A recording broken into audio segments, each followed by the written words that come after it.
Afin d'améliorer leur compréhension en audition, nos élèves bénéficient de lecteurs MP3, MP4, ce qui leur permet d'écouter des documents sonores ou de visionner des vidéos indépendamment et à leur propre rythme. Ils peuvent également y enregistrer leur voix, un outil très intéressant pour l'apprentissage des langues. Hello everybody, I'm Mrs. Paris, professeure d'anglais et de néerlandais en 406. Concernant le cours d'anglais au second degré en 4e, les élèves disposent d'un manuel, le Face-to-Face Intermediate, visant un niveau B1+, et ce manuel nous sert de base. Les élèves reçoivent également en complément des dossiers avec des exercices de vocabulaire et de grammaire supplémentaires, ainsi que d'autres propositions d'audition, de lecture, d'écrit et d'oraux avec ou sans interaction.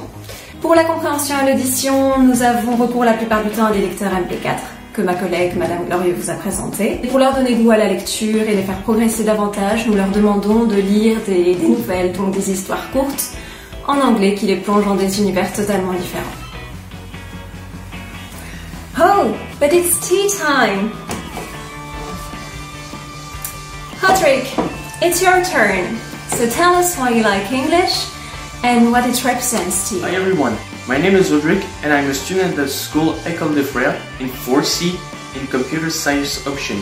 I chose English as my language because it is spoken all over the world and it's also useful in a lot of jobs. In my English class, I like oral exercise comprehension because we learn pronunciation better and I can practice public speaking. We also learn American and English culture. In writing exercises, I can create stories and let my imagination run wild. Hola, buenos días! Comme tu l'auras remarqué, je suis la professeure en charge de l'activité complémentaire espagnole à l'École des Frères de Toul. Cette capsule s'adresse donc principalement aux élèves de 5e année générale et technique de transition. Si tu as l'intention de t'inscrire chez nous, tu remarqueras que tu as le choix entre plusieurs activités complémentaires. Parmi celles-ci figure la langue espagnole en tant que langue 3. Même si tu n'as pas choisi de langue 2, tu as la possibilité de choisir la langue espagnole. Si tu n'as jamais fait d'espagnol, ne t'en fais surtout pas. Nous allons reprendre les bases de la lengua de Cervantes.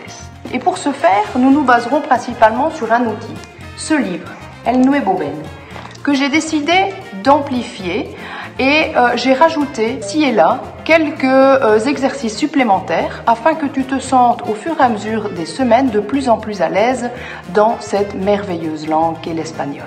Ayant vécu sur place et ayant étudié également en Espagne, je me permettrai tout au long de l'année de vous apporter quelques clés culturelles en plus des nombreux indices linguistiques que je vous fournirai avec plaisir.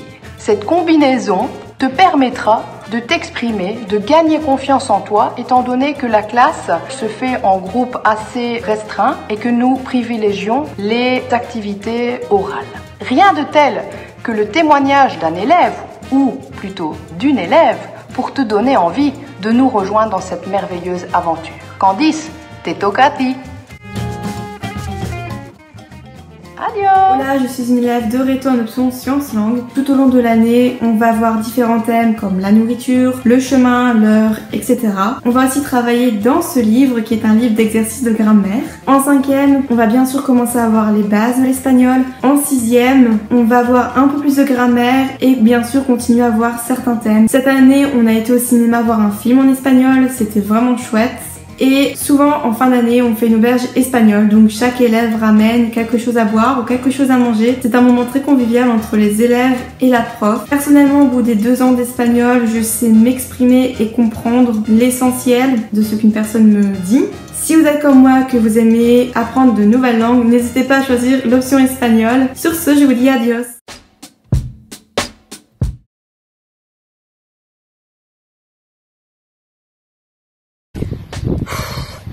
316 km entre Tournai et Amsterdam. Il va falloir s'entraîner en vélo, hein. Bon, vous l'aurez compris, je vais vous parler du cours de néerlandais. On va parler néerlandais, mais surtout, on va pratiquer la langue. Et comment pratiquer une langue? Eh bien, en faisant des excursions. Première excursion qu'on va vous proposer, c'est une excursion à Amsterdam, bien évidemment. Alors, Qu'est-ce que vous allez faire là-bas? Eh bien, visite au Rijksmuseum. Vous voyez, j'ai déjà pris mon pass. Vous pourrez aussi également visiter la maison d'Anne Frank et Amsterdam oblige, faire du vélo. Autre activité qu'on propose, c'est une journée à Gand. Mais quoi de mieux qu'un élève vous parler de cette journée? Je vous propose d'écouter Jordan sur l'activité à Gand. À bientôt, tot ziens!